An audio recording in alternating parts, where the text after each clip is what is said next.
Chapter 421. In the end, Gavin had no choice but to bring snacks to Benjamin by himself. He stopped by their bedroom to take a peek but did not see his father. He then went to the master bedroom. When he noticed Benjamin was in the master bedroom, Gavin intentionally walked toward him in heavy steps. "Mommy told me to bring you this." Benjamin froze for a minute and took a glance at his son. Gavin's face flushed instantly. He felt awkward and avoided making eye contact with his father.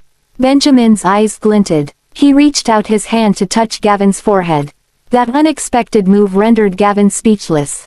"Are you still feeling unwell?" Benjamin expressed his concern in a much gentler voice. Gavin shook his head. "No, I'm okay now. Remember to eat the snacks. I'll be going downstairs now. Bye." Just when he was about to leave the room, he heard Benjamin say, "Ask your mommy to bring snacks over next time." Gavin turned around, frowned, and replied with a snort, "Stop asking mommy to do all these trivial tasks for you. She's not feeling well." Benjamin could not help but feel jealous when the son he single-handedly brought up was so protective of Arissa. Gavin snorted again and ran downstairs. Benjamin raised his brows and glanced at the snacks his son brought. He carried the plate over and took a few bites of the snacks. Meanwhile, Arissa froze for a second when she saw Gavin running down the stairs huffing in frustration. "What's wrong with the father and son again? Come here, sweetheart." Arissa looked in his direction. Gavin ran toward her. "Mommy." Arissa embraced him and gently pinched his puffy cheeks. "What's wrong, Mommy?" "Daddy wants you to bring food for him. He keeps asking for you to serve him. He's too much." A towering rage blazed in Gavin's big round eyes. Arissa was touched to see how much her son cared for her. She carried him in her arms and gave his forehead a gentle peck. "Don't get mad, sweetheart. Mommy's the one who decided to work here anyway," she comforted Gavin. "But he's bullying you." Somehow, the boy firmly believed that Benjamin was giving her a hard time. Arissa felt loved. "It's okay. It's not a big problem for me. Besides, your daddy would occasionally show that he cares about me too, right?" Gavin continued to pout. Zachary glanced at his brother, thinking that what he said made sense. "But Mr. Graham didn't show his care as often as how he bullied you." Arissa almost choked on her saliva. Since Benjamin did not know her well in the first place, it was not unusual for him to treat her differently from time to time. "Well, no matter what, he's still your daddy. So let's not talk about this anymore. All right, kids, go and have some fun, okay? I have to make a call." Just when Arissa was about to head upstairs to take her phone, Zachary got ahead of her. "I'll get it for you, Mommy." Arissa grinned and waited downstairs for him. Zachary ran upstairs and sneaked a glance at Benjamin, who was still in the master bedroom. He said, "Mr. Graham, I'm coming in to take my mommy's phone." Benjamin looked at the boy and grunted his approval. Zachary ran into the room. After finding the phone, he grabbed it and was ready to leave. Before leaving, he even threatened Benjamin, "Mr. Graham, if you dare order my mommy to work non-stop, we'll move out right away." Zachary's threat left Benjamin speechless. By the time he turned around, the boy had already run out of the room. Benjamin knitted his brows. Why is everyone so protective of her? Benjamin packed his things and went to his study. He walked past the living room but did not see Arissa. He took a sidelong glance around the house. "Where's your mommy?" The 5 children who were sitting by the coffee table tilted their heads to look at Benjamin. "Mommy went out to make a call," Jesse said softly. Benjamin looked out of the house. After seeing Arissa standing by the door, he returned to his study. The moment Benjamin entered his study, Jesse immediately asked her brothers, "How did the investigation go?" Chapter 422. Upon hearing that, Gavin, Zachary, Oliver, and Jasper immediately fell silent. The smiles on their faces vanished, and they all looked disheartened. Jess's heart sank when she saw their reaction. Her eyes and nose began to turn red. "Is there no trace of him?" The 4 boys looked at Jesse and did not know what to say. Words caught in Jasper's throat. He could not finish the sentence. "Stop asking about it, Jesse. Talking about it will only upset Mommy further," Oliver sniffled and said. Jessie bit her lip, and tears welled up in her eyes. She had a bad feeling about it. When Zachary noticed Arissa was coming into the house, he immediately reminded his siblings, "Go and wash your faces. Mommy's coming in." Jasper, Oliver, and Jessie immediately dashed into the bathroom to freshen up. Gavin sniffled and went to clean up his face as well. So did Zachary. Arissa saw the children running to the bathroom but did not question their odd behavior. She went upstairs directly to get her notebook and was ready to track her missing son's whereabouts. The 5 children gathered in the bathroom to regain their composure. They only got out of the bathroom after reminding each other not to act weird in front of Arissa. Yet, the minute they stepped out of the bathroom, they bumped into Benjamin. All of them froze on the spot and did not know how to react. Zachary snapped out of his daze and greeted him, "Hey, Mr. Graham." Oliver, Jasper, and Jessie followed suit. Benjamin shot a glance at them. "Am I really that scary in these kids' eyes?" He nodded and let out a deep grunt. Although he tried to tone down his voice, he still sounded intimidating. Gavin sneaked a glance at Benjamin and turned to his siblings. "Let's go and play over there." In the blink of an eye, all 5 children ran off. Benjamin narrowed his eyes. "Why do I feel like that kid is becoming more and more hostile toward me?" He sighed and went to the bathroom. None of the 5 children were in the mood to play. Apart from Jessie, who didn't see it, the 4 boys were all upset because the image of their brother being thrown into a dumpster kept replaying in their minds. Meanwhile, Darius was done preparing dinner for everyone. He told Sean to call them to the dining table. Sean came into the living room and noticed the dejected mood that everyone was in. "What's wrong, kids? Where are your daddy and mommy?" The 5 little ones looked at him and responded in a dispirited voice, "Mommy's upstairs, and Mr. Graham's in his study." "Well, dinner's ready. Are you ready to dig in? I'm sure you're all famished." Sean stroked their heads gently. "I'll go and get mommy." Zachary ran upstairs. When he reached the door, he overheard the conversation between Arissa and Bradley. "The footage from the surveillance camera is gone. Can you find out when it got deleted?" Arissa asked. Zachary bit his lip. So Mr. Hinton knew about it too. "Mommy, time for dinner." Arissa turned around and waved at Zachary. She then continued her conversation on the phone. "Bradley, try to retrieve the footage for me if possible. I'm sure we'll be able to find a clue or two since someone intentionally deleted it." She ended the call after instructing Bradley to continue with the investigation. "Who's the culprit who deleted the footage? Could it be Donna? If she's not the culprit, then who else? Did the person delete the footage recently or years ago?" Still having no idea where her missing son was, she could only sigh helplessly. She was deathly afraid that Donna might have harmed her son. What if she becomes desperate and decides to kill my boy? "Mommy, it's dinner time," Zachary reminded her once again when he saw how worried she looked.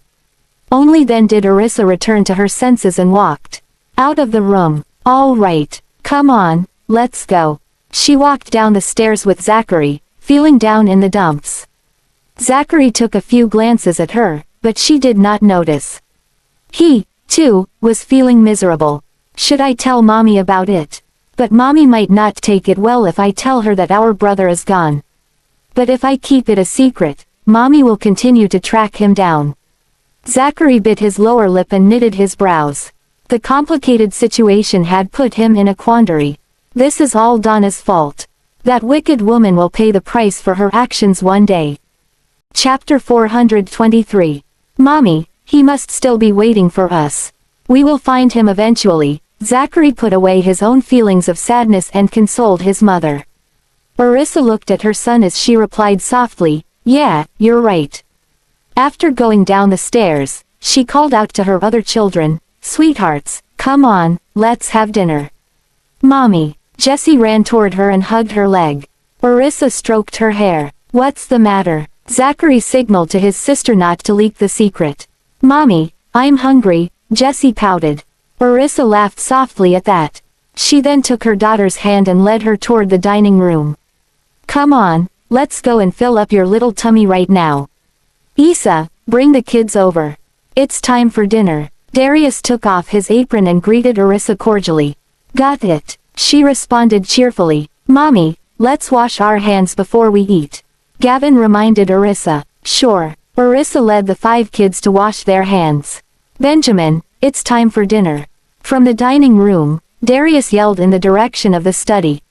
Sean had already gone to get Benjamin, but when he saw that the man was busy, he waited for a while.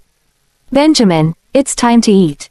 Yeah, got it, Benjamin replied before he packed his things and got up from his seat. You know, I saw Gavin and the others in a bad mood earlier. I'm not sure if it's because of hunger or something else, Sean casually informed him. Benjamin tilted his head and looked at him. Wasn't Arissa together with them? No, when I told them it was mealtime just now, they said Arissa was upstairs. Sean followed Benjamin out of the study. They just happened to see Arissa coming out with the 5 kids after washing their hands. Benjamin studied the faces of Arissa and the 5 children and noticed the sullen look on Arissa. He frowned. Are you still not feeling well? Arissa stiffened and replied, I'm fine. Go wash your hands, old Mr. Graham said it's time for dinner. You go ahead first, Benjamin replied and went with Sean to wash up before going to the dining hall. The 5 children sat down with Arissa. When Darius saw them, he urged, come, it's time to eat. He then pulled out the seat at the head of the table and sat down. When Benjamin saw there was no space left on Arissa's side, he went to sit on the chair that was on Darius' left side, and opposite Arissa. Sean sat next to him. All right, let's start. As Darius spoke, he picked up his spoon and served some food to Arissa. Then, he served his 5 grandchildren as well. Thank you, old Mr. Graham, Arissa said. Don't mention it. Hurry up and dig in, Darius said adoringly. He was in bliss seeing all his grandchildren present at the table. Grandpa, since you're the one who prepared the meal, you should be the first to eat. All 5 children started serving food to Darius and then to Arissa. Seeing how filial his grandchildren were, Darius beamed from ear to ear. Sure, I'll start digging in then.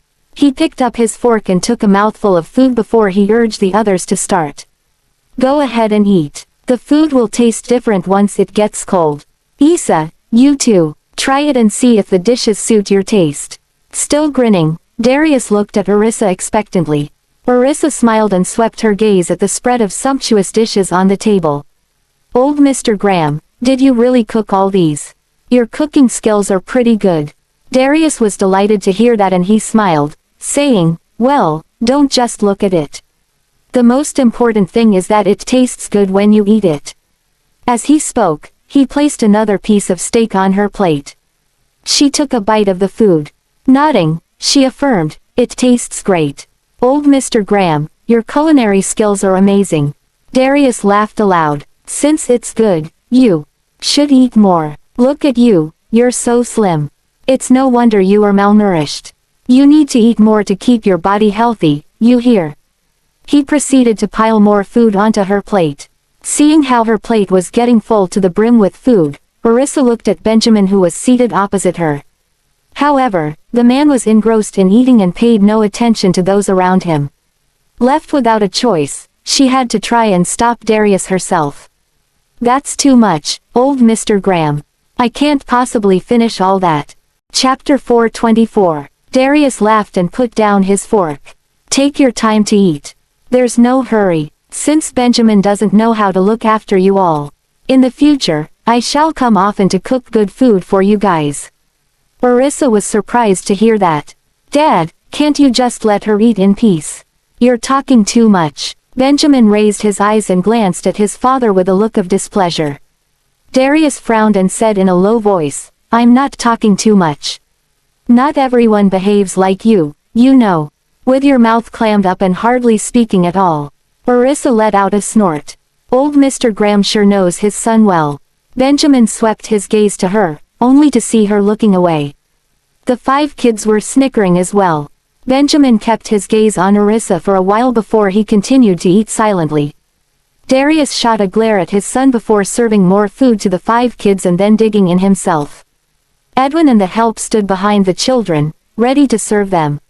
Sean watched the 5 children as they ate. Their mannerisms were so cute that he could not take his eyes away.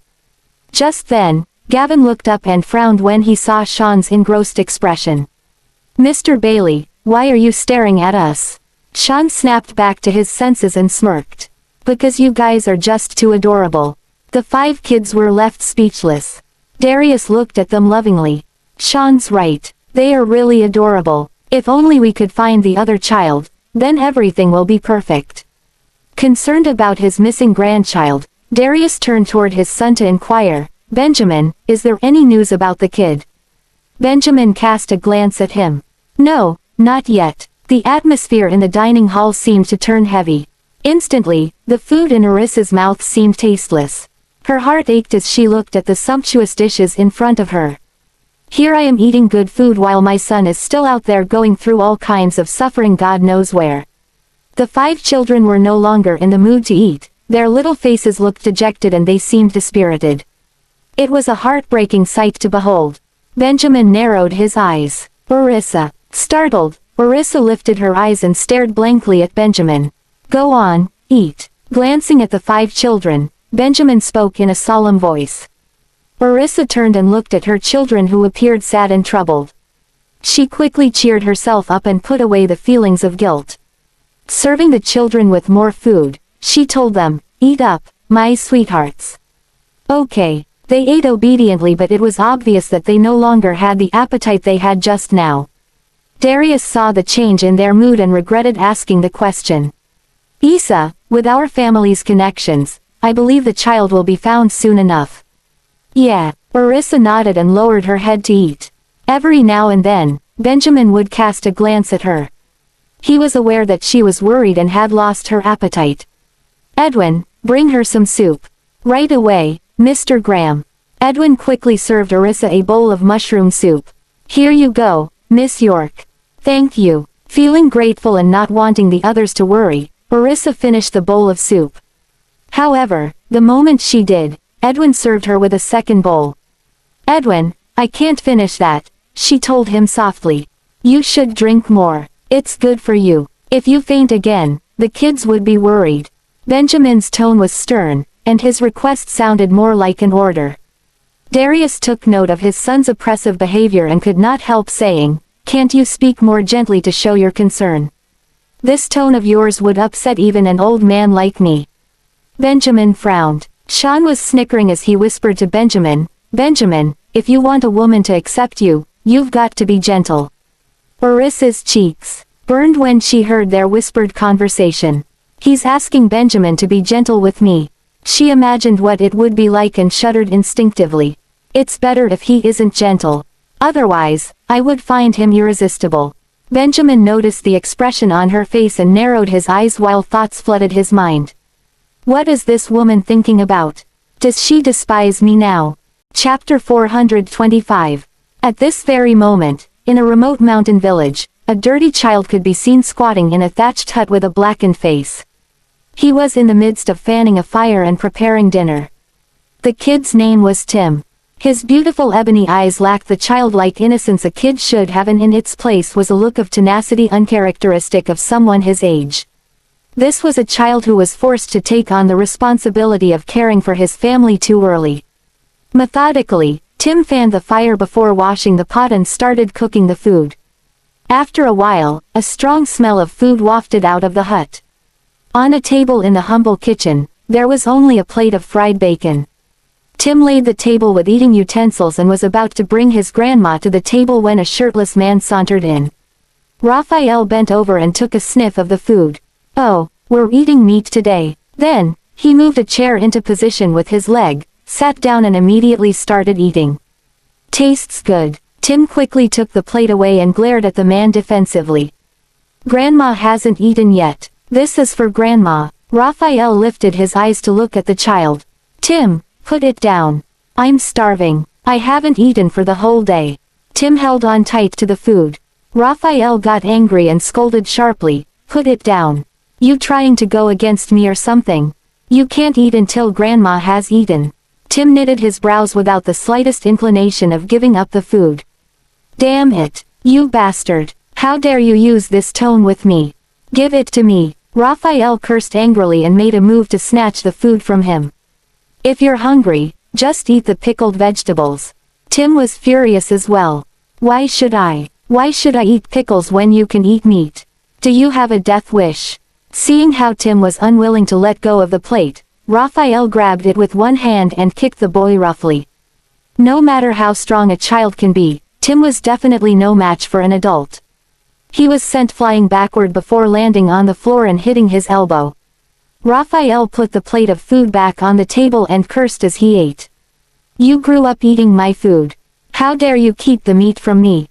Everything in this home belongs to me. Tim's eyes were red with tears as he shouted at the man, those things were bought with the money I earned. So what? We're the ones who raised you. It is your duty to earn money to repay us. Raphael suddenly stopped and glared at Tim. Hey, have you gotten your pay already? Putting his guard up and shrinking back to a corner, Tim roared, No. You'd better give it to me or I'll beat you up. Raphael was a gambling addict who would often snatch Tim's money to gamble. Realizing that the kid must have received his pay, Raphael started demanding the money. I don't have any money. Tim glared at him furiously. This money is to pay for Grandma's medical bill. I can't let this jerk snatch it away again. Just then, an old lady with a walking stick came over. Leaning heavily on her stick, Mary trembled with anger when she saw her son bullying Tim again. You, treacherous son. How can you bully Tim again? Mom, I'm not bullying him. He's the bully here. He won't let me eat meat. We have raised him in vain. Raphael shouted angrily at the top of his voice. You scoundrel, I was the one who raised him. You never did care about him. You only ever kept pushing him around. Seeing Tim's bleeding elbow, Mary was heartbroken. She held Tim in her arms. Tim is bleeding. You're a beast for bullying a child who is just a few years old. Turning to look at the boy, she said, Come, Tim, let me stop the bleeding for you. You, dying old hag. If I'm a beast, then the two of you aren't human either. After all, you're the ones hogging all the good food for yourselves and treating me like an outsider. It's a good thing I came back early, or I'd have nothing to eat. You, with anger surging through her veins, Mary nearly fainted. Quickly, Tim held her and steadied her. Grandma, are you all right? Tim was very worried about the old lady. I'm fine, dear, I'm okay. Mary tried her best to tamp down her raging emotions. With her heart aching, she stopped Tim's bleeding gently. Tim, I'm sorry I didn't protect you well. Her words and actions moved Tim deeply, and he raised his hand to wipe away her tears. It's okay, Grandma, I'll protect myself. I'm fine. It's just a scratch. Come on, let's have our meal. Chapter 426. As Mary looked at the sensible Tim and then at the useless toxic son she had, sorrow filled her heart. She turned around to get the medicine. Tim followed closely after her. Grandma, where are you going? I'm going to get some medicine. Your wound must be treated, otherwise, it could become serious. Mary looked at the bloody wound and was very worried. Grandma, you go ahead and eat, I'll apply the medicine myself. With that, Tim ran to the house nearby to find a band-aid. He was accustomed to getting injured during work. After cleaning away the blood, he put on the band-aid and ran back out. As Mary watched on, she wiped away a tear. She was rather regretful about bringing Tim home back then. I should have sent him to an orphanage. Perhaps, he would have had a better life there. Tim, you must apply medicine before putting on the band-aid. The way that you did it will not stop the bleeding. Grandma, I've already smeared some medicine on it earlier. Tim nodded vigorously to convince Mary. Let me see it, then. Mary pulled him close and checked his arm. She only stopped worrying when she saw that the bleeding had stopped. Tim, you must avoid getting water on the wound until it's healed, okay? All right, I got it. Grandma, I'm fine. Come on, we have to go and eat our meal or Uncle Raphael is going to finish it all. Tim steadied Mary and led her over to the dining table. Okay, let's eat. They went into the kitchen together, only to see that Raphael had finished eating. All that was left on the table were empty plates. I never would have thought that you can cook so well, kid. Remember to cook more next time, you hear? Raphael threw down his fork, kicked his chair away, and walked toward them. Boiling with rage, Mary instinctively pushed Tim behind her back. She glared at her son. I can't believe you just ate everything. You didn't leave a little for Tim. Tim was very angry as well, not because he had nothing to eat, but rather because Mary did not get any food. You are really too much. Why didn't you leave some for Grandma? Raphael glanced at them with disgust. You know, people who don't know us might think you two are the related ones here while I was the one picked up from the bin. Furious upon hearing that, Mary spat. It would have been better if I didn't give birth to you. You are nothing compared to Tim. It's bad enough that you're lazy, but you're a gambling addict as well. Look at you, you've gambled away every item we own. You even let a child work to support you. Don't you think that you're shameless?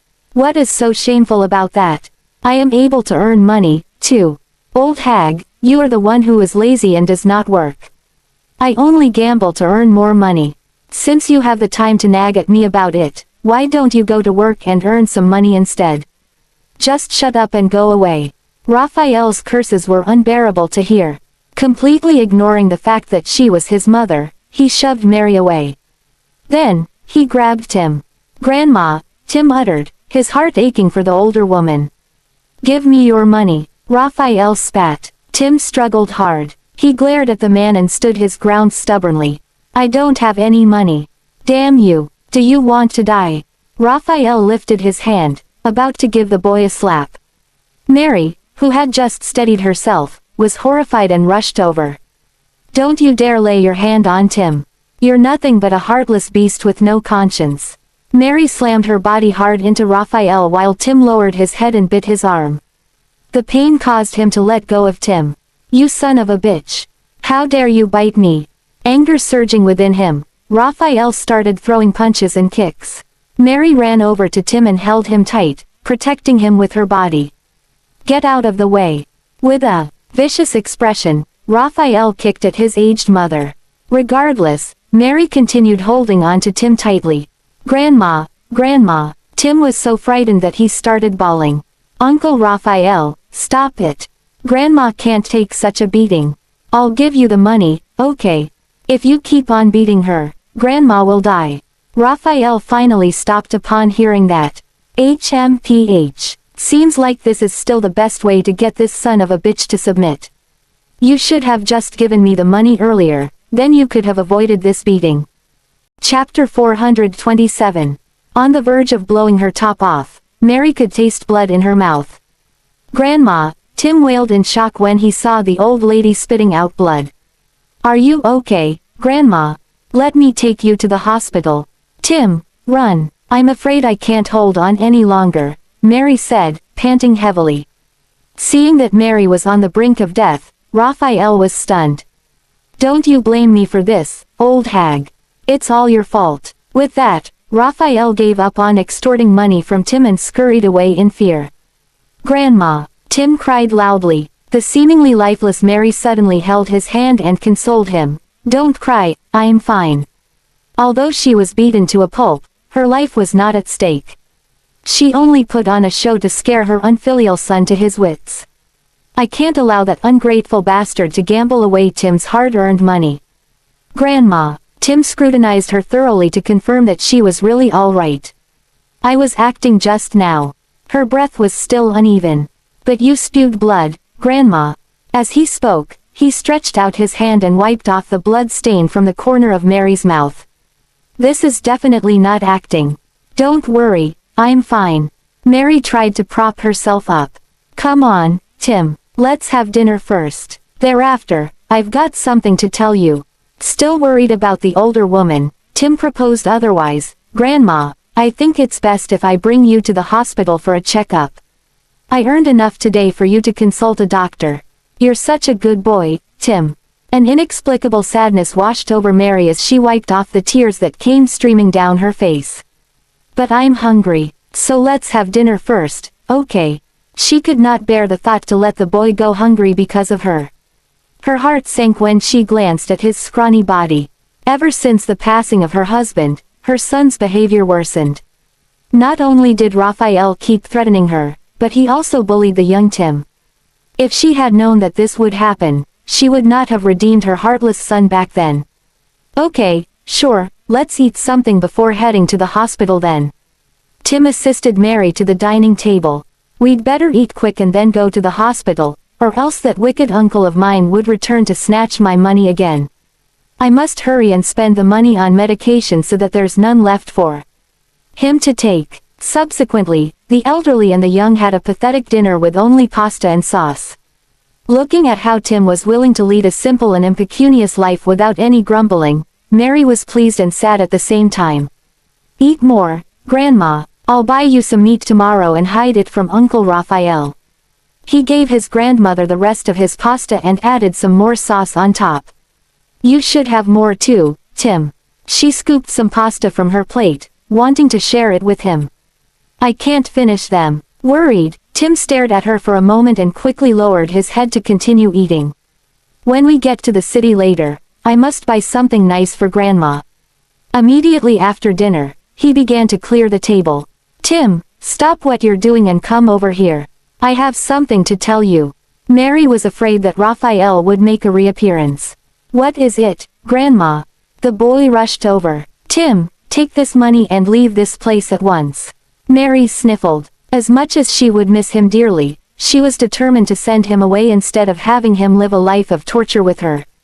Are we leaving together? Tim wanted to be sure. No, you should leave on your own and go to a place far away. Never ever let your good-for-nothing uncle finds you.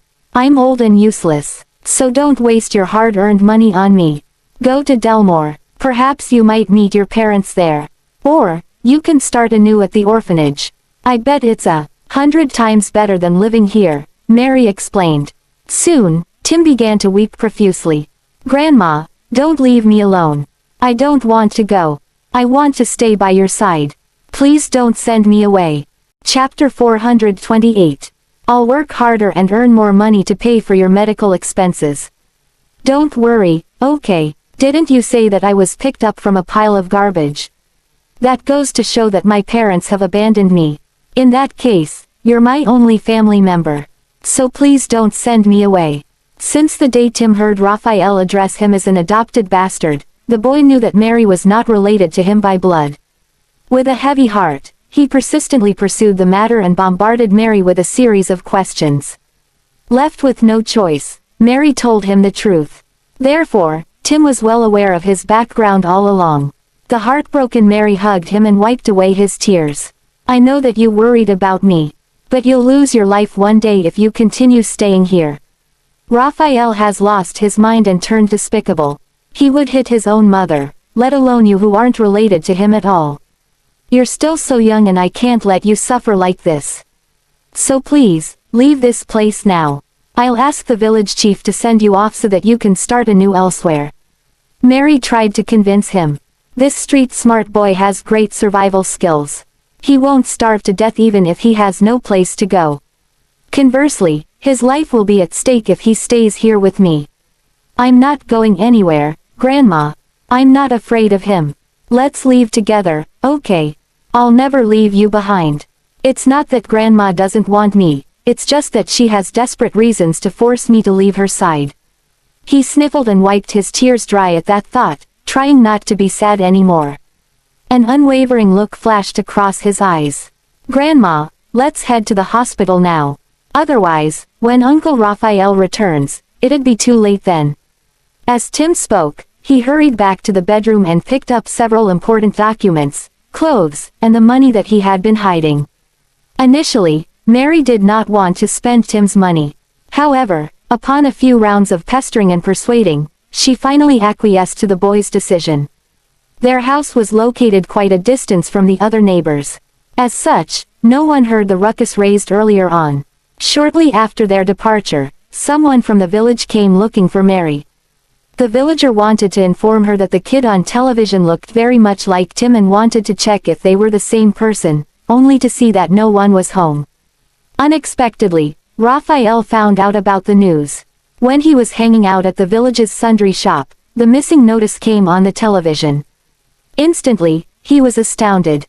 Why does the kid on TV look almost identical to that bastard? I wonder whose child is that? Whoever finds him hits the jackpot. Oh, by the way, isn't he around Tim's age? The more I look at his picture, the more I think he looks like Tim, The lady boss at the sundry shop shared her views. She was not certain if Tim was the missing boy.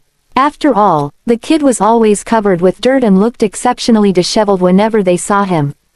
Unbeknownst to the villagers, Raphael had lived with Tim for years. Although he was never home much, he had actually seen the boy's clean face clearly. Attracted by the lucrative reward announced on the television, a sense of excitement brewed within Raphael. He ran as fast as he could in the direction of his house. "Hey, I was just joking. Are you taking it seriously? How is it possible that Tim was born with a silver spoon?" The lady boss dissed. Other customers chimed in one after another. "I bet he's thinking about asking Tim to impersonate the missing boy and exchange him for money to gamble." "That sounds very likely. Oh dear, is he really going to do so?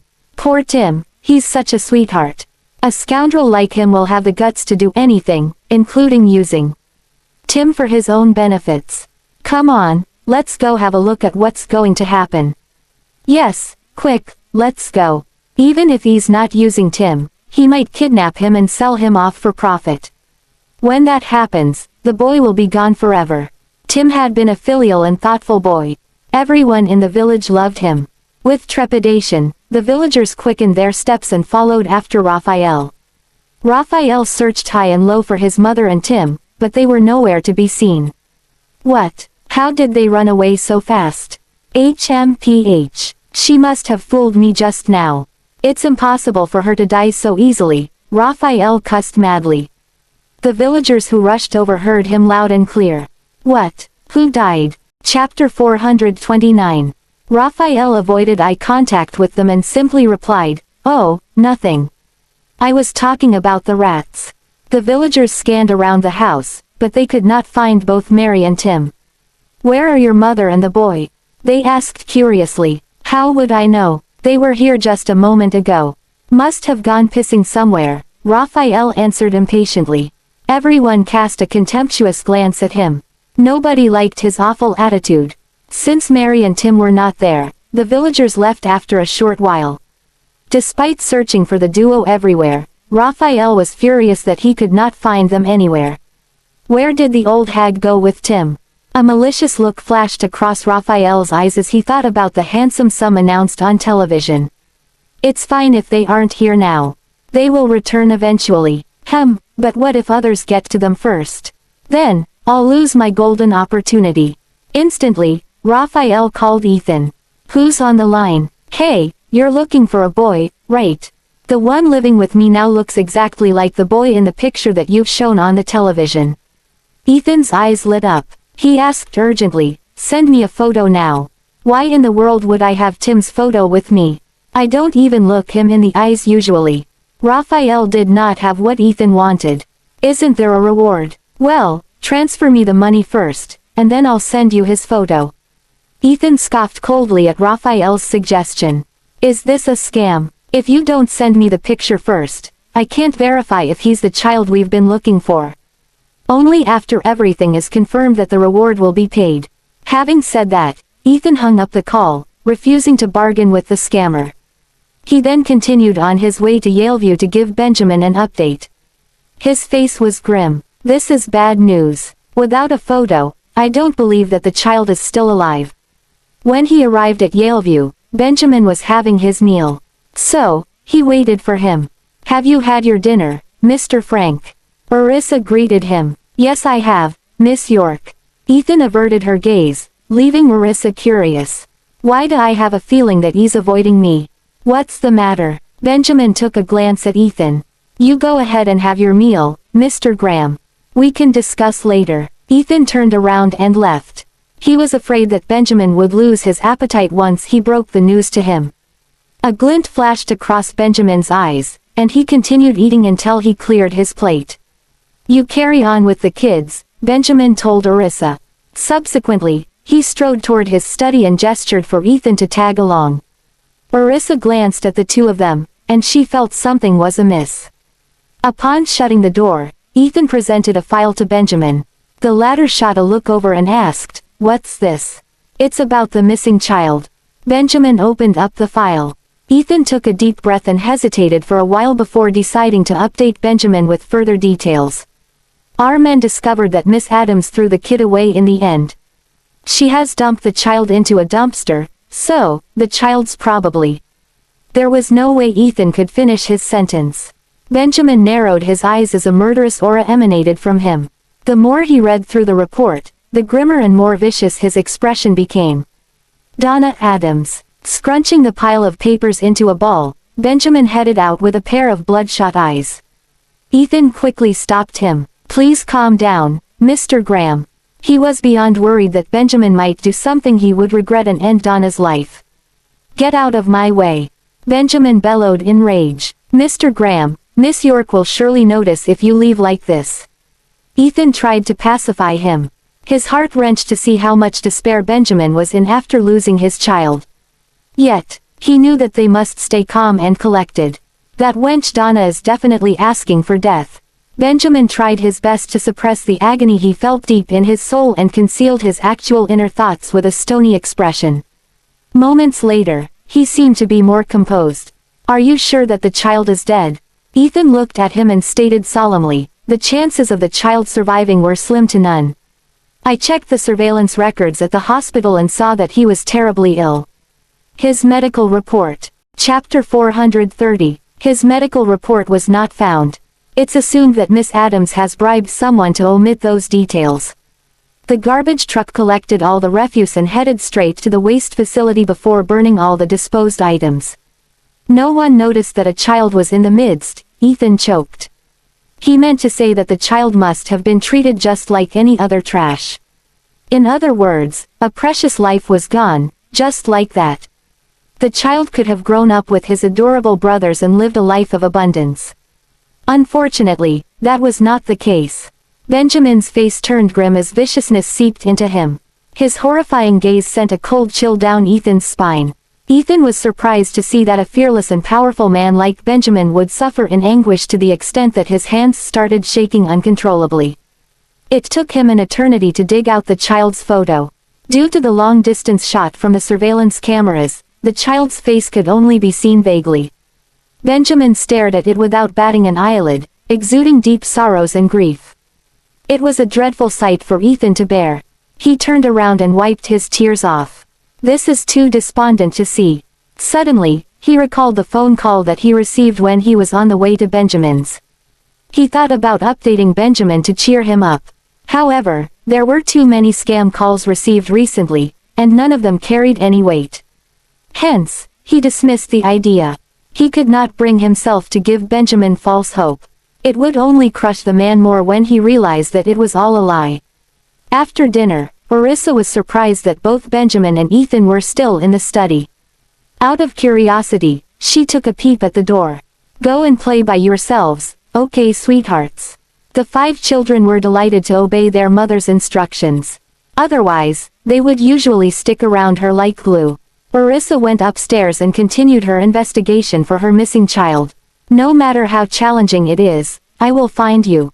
So wait for me, my sweet child. Meanwhile, Benjamin commanded, get rid of all this information. Ethan looked at him and acknowledged in a low voice, understood. Benjamin did not want Orissa to discover the sad news, knowing that she would not be able to accept it. Ethan queried, Mr. Graham, do we continue searching for the child then?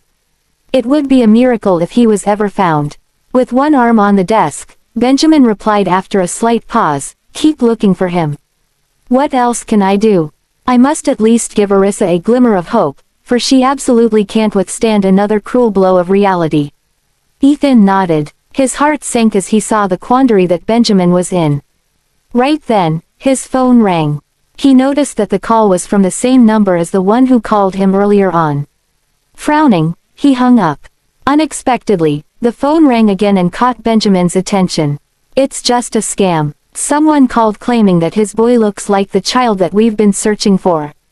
However, when I asked him for a photo, he bargained for money first. Ethan explained everything. Benjamin narrowed his eyes and ordered, put him on speaker.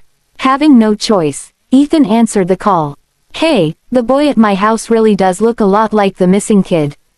It's true, I'm not pulling your legs. I can bring you to see him as long as you pay me the money. All that was on Raphael's mind was gambling and nothing else. Ethan shot a look at Benjamin. He scrutinized the man but could not read his mind. I told you earlier that you must send me a photo for verification. But you're asking for money instead without giving me what I need. Do you think that I'm a fool? Calm your horses and listen to me first. I don't normally take pictures of that boy. That's why I don't have his photo with me right now, and I can't send it to you. I don't know where he's gone with my mom. They were at home earlier. Anyhow, I can guarantee you with my life that he looks identical to the photo you published on television.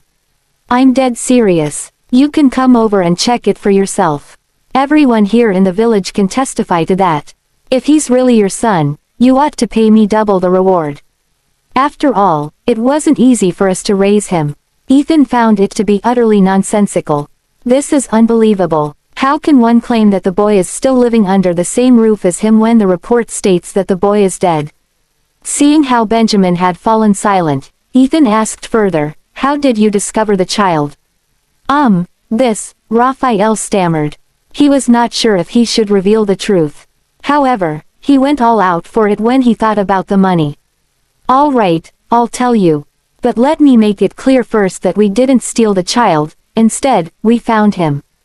Well, actually, it was my parents who. Raphael. A voice interrupted their conversation, and the phone call was cut off abruptly.